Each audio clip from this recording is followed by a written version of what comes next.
Hello, everyone. Thank you for joining us. This is Christine Panos, and I am sitting here with the Kohler family. Hi. Can you guys introduce yourselves? You want to start, buddy? I'm James Kohler. Kohler crew. Oh, this is the Kohler crew. Yay. Kohler crew. Hi, I'm Nick Kohler. I'm Kelly Kohler. And I'm Jonathan Kohler, Lily Kohler, Lucas Kohler, and our other siblings, Josiah, David, and Kai, are in school. And my name is James Kohler. Yes. Thank you. So we have some questions for you. How long have you been foster parents, Nick and Kelly? Yeah, this May, right? This May will be 6 years that we've been foster parents. Lovely. Yeah. And what made you become foster parents? So we, Nick and I, both when we met and were dating, we always talked about our family and what that would look like. And that included a large family. And also both of us, I have an adopted sister. And Nick has always wanted to adopt as well. So we always knew that one day in the future we would adopt. Adoption would definitely be a part of our story. But we own a daycare center, and when I was doing an interview with someone for their child to come one day, I met a good friend who's a social worker, and just had a really impactful conversation with her, where I was asking her about what she does, and she said that she worked with a local Kids Peace foster agency. And I said, we want to adopt one day, and we started to get into that conversation, and she said, just think about it. Foster kids need families too. And so we went home that night, and that stuck with me. It resonated in me, and I was like, I've always thought that adoption one day would be about bringing this child into our family, but that started kind of a desire and a conversation about opening up our family for children who needed us.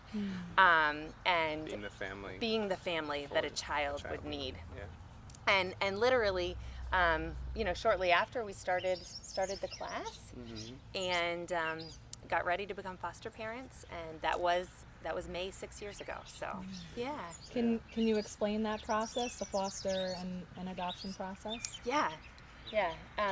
So it's pretty simple, actually. I think the biggest step is getting yourself to actually inquire about it, and then there's a 10-week class that you attend. And I always tell people that class is amazing, whether you end up wanting to foster or adopt. In the end, you'll become a better parent and a better person through that class. Yeah. I remember we would, go through the classes, and then we'd be like, oh, that's such great, that was such a great thing to know and learn about. So even, I don't know, it was just great for parenting as well. So it was awesome. But then, we did the class, and we connected with a lot of the other people who were going through the class, and we're still connected with those people too, which is really cool. It's been awesome to see what's happened in their lives as well. Yeah, they kind of become your community, and your support, even the social workers and caseworkers, and they really become kind of more like family than like a caseworker. So, and then they interview you and ask you tons of questions, and kind of the process is really about finding the right family for the right child, and making sure that you have the right fit, which is something that I found over the years is a little different than what people think. A lot of people are held back by the fact that what if I get the call for some child that our family's not right for? But it is about connecting. It's kind of like magic, making a family out of magic, and finding the right people for that child. So there's paperwork involved, and training, which is wonderful and helpful, and pretty simple to become a foster parent, but it does take time. So, and then the adoption process, when you are in foster care, the beauty of it is they keep you in the loop. You're a part of, every 6 months meetings that are held for these children and stuff like that. So when a child, when their goal kind of switches from returning home, return to parent, which is always the goal in the beginning, to keep families together, but you're in that part of the process as it switches to adoption, which is always like such an emotional, amazing situation, and then you walk through it, and you kind of, more paperwork, more interviews, getting your family ready to go to court and celebrate them becoming an actual part of your family, even though they've been part of your family from day one, you know? So for us, it's actually kind of been a little bit confusing for our kids because it's like, our adoption day. We make it a party, you know? Yeah. So it's like a big celebration of who they already are, you know? Rightfully so. So, yeah. Do you have any advice for other families looking to become foster parents or adoptive parents?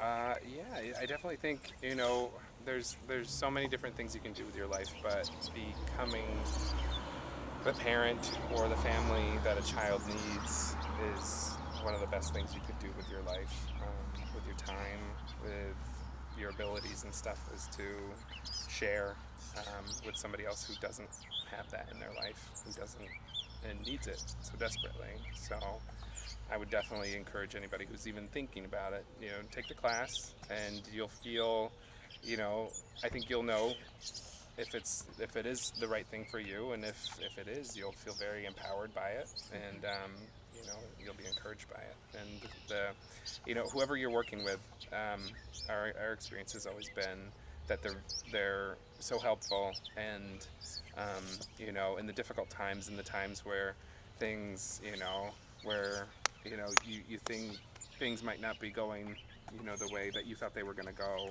you know, they're going to be there with you too. So it's I would so recommend it if you feel like you're a little bit interested in it. Yeah. I would definitely agree. And I would say get your family on board. That's like the first thing I always tell people is, you know, sometimes people are like, oh, I've thought about fostering, but I don't know how that will impact we call them original kids, you know, instead of biological children. But you got to get them on board and help them understand what you are thinking about doing and how that could impact your family. And then talk with others who have done it. Surround yourself with the right people, and I would say go for it. It's going to be one of the most important things you'll ever do with your life. Yeah. Do you have any advice for someone once they become certified?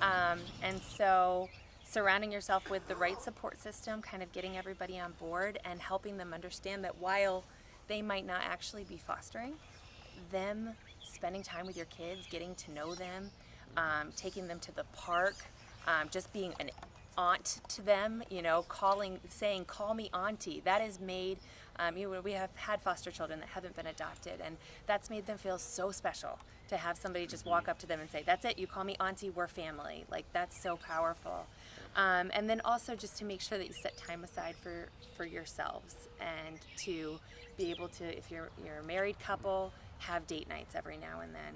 And if you're a single person, get to the spa or whatever it is that helps you to fill yourself up so that you can come back and just be your best for these kids. Yeah. So yeah, that's definitely something, you know, that we've learned, and you know, you don't have to know all the answers before you start on the journey.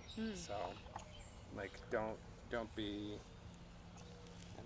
afraid to take that first step because you feel like you don't know where everything is going.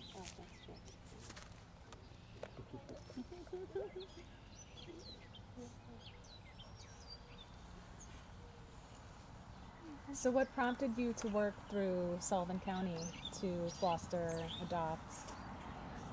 So our situation was we were certified through Kids Peace, which is a little bit of a higher level of care, like a more therapeutic foster care agency.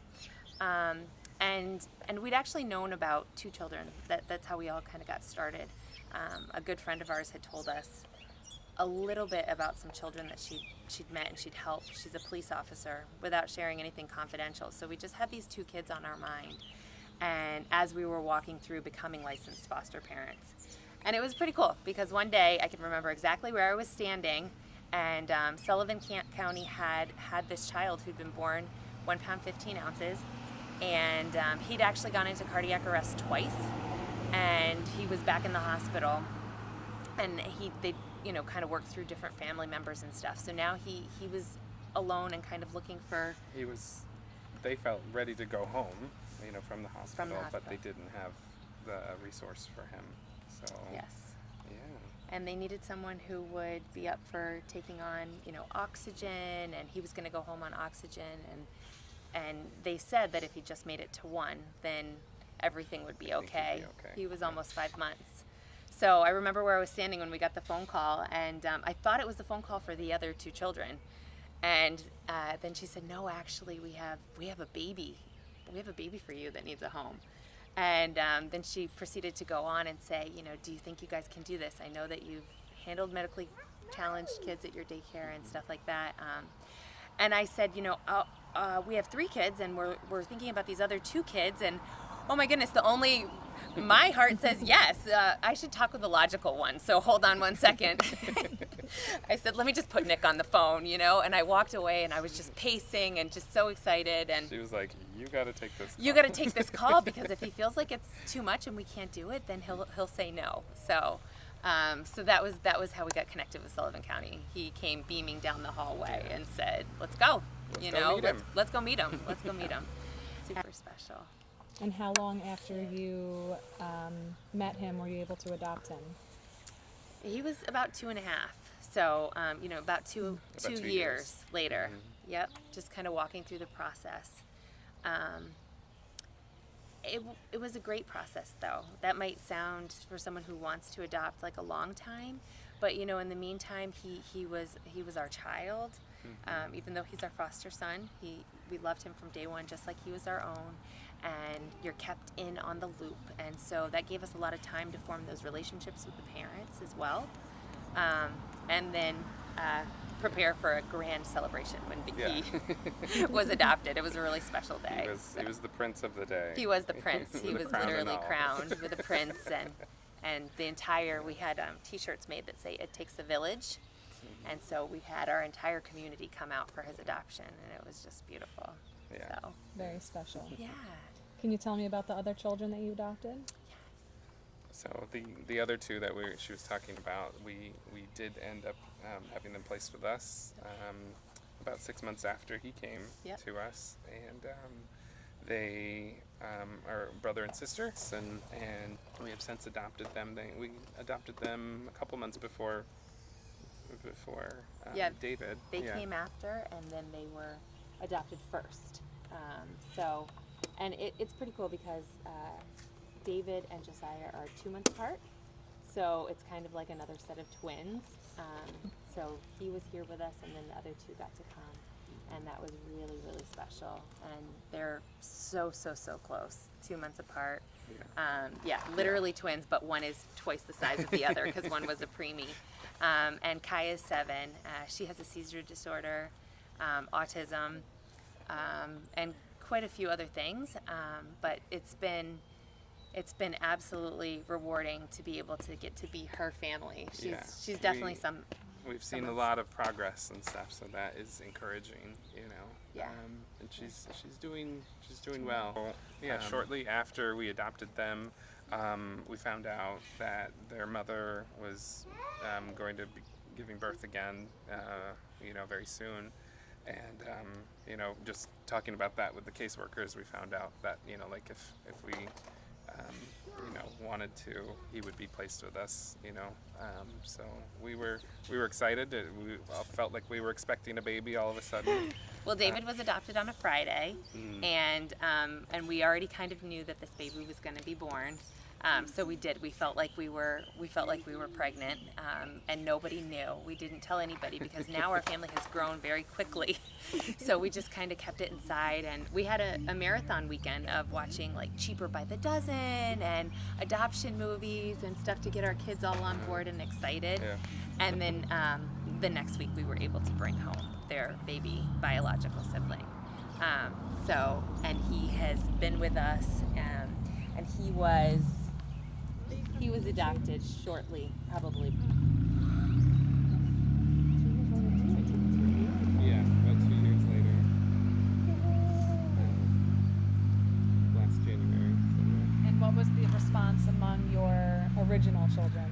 Our original children were so excited. Very, and very, so, very excited. So Yes. happy. Yes.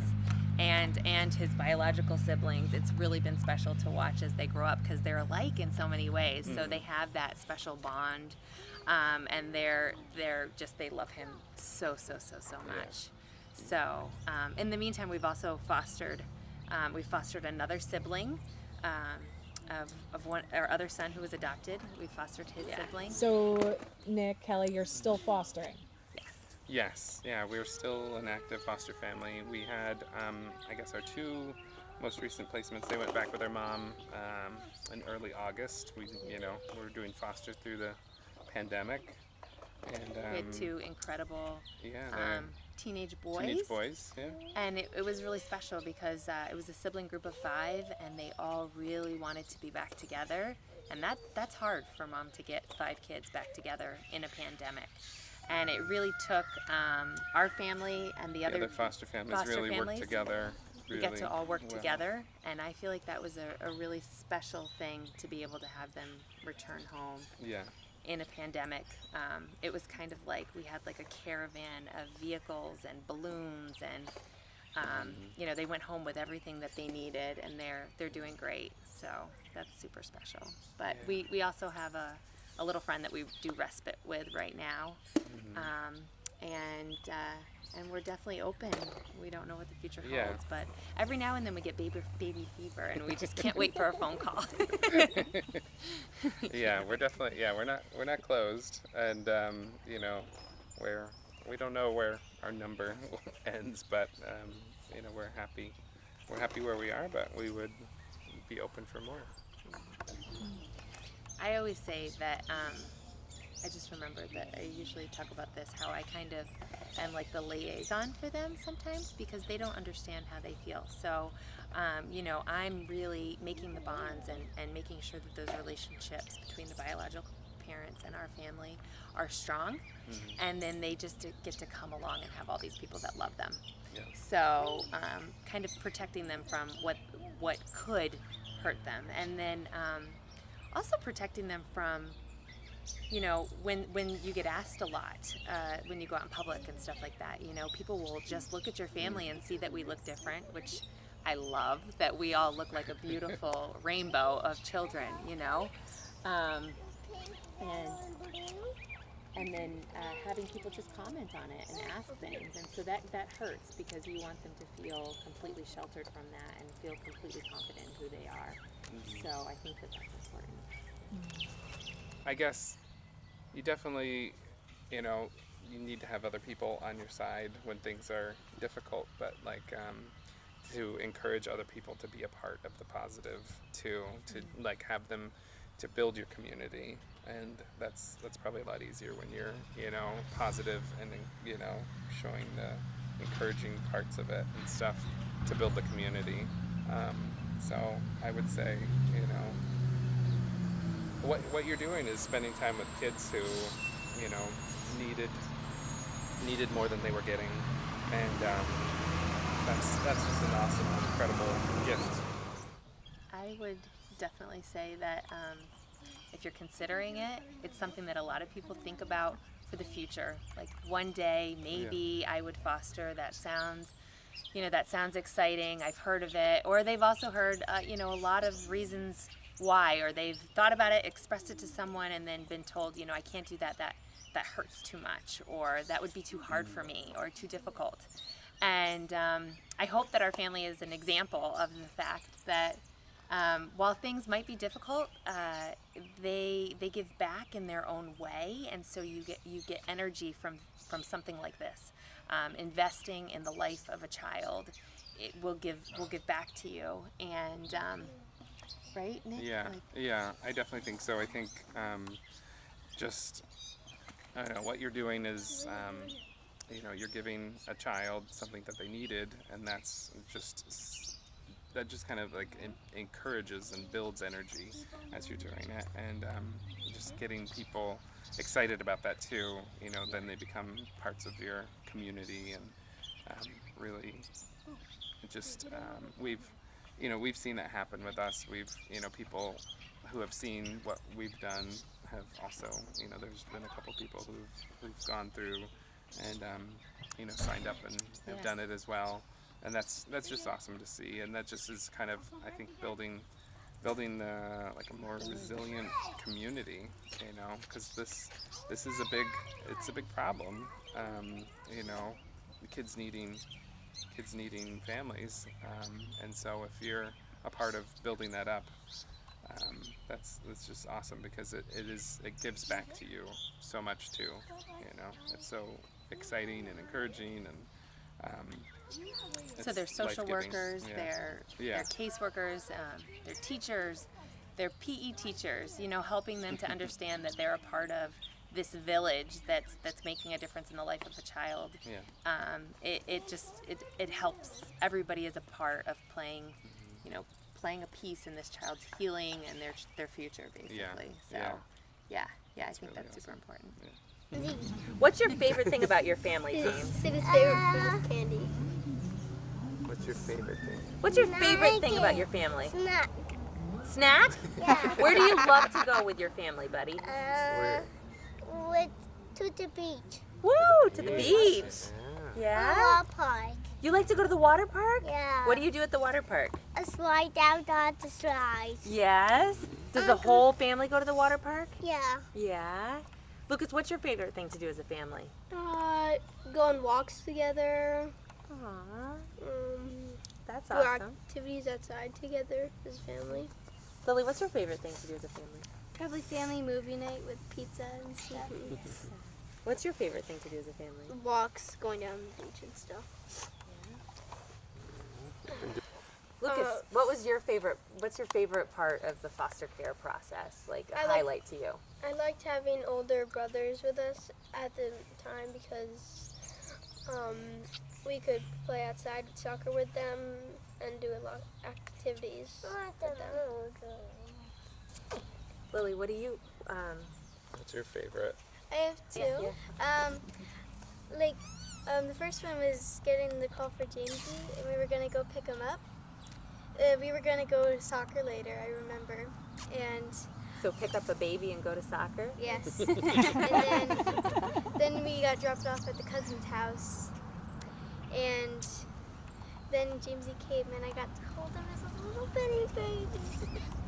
And my second favorite memory was being with my bigger brothers and them teaching me to play soccer really good and just trying out new spicy foods and just hanging out with them. I love them so much.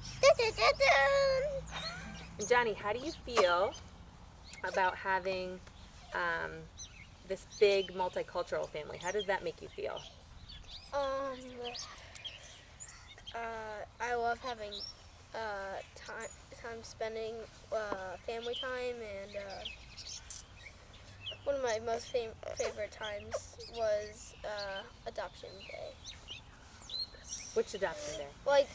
I like All of them? All of them, yeah. That's awesome. My turn. Your turn? What's your favorite? Yes, Your James. favorite part? James, what's your favorite part of this family? What do you love? What's very special? Playing soccer. Playing soccer. You have lots of big brothers to play soccer with, right? Lots of big sisters. Are you the baby? Nope. No, what are you? I'm the big boy. The big boy Big baby. boy. We call him Mr. Big Boy Baby. Well, Nick, Kelly, Kohler Kids, thank you for sharing your story with us. Thank you for Thank you coming for here today. coming. Thank you. Yes. Thank you. Thank Thank you. you. Yay.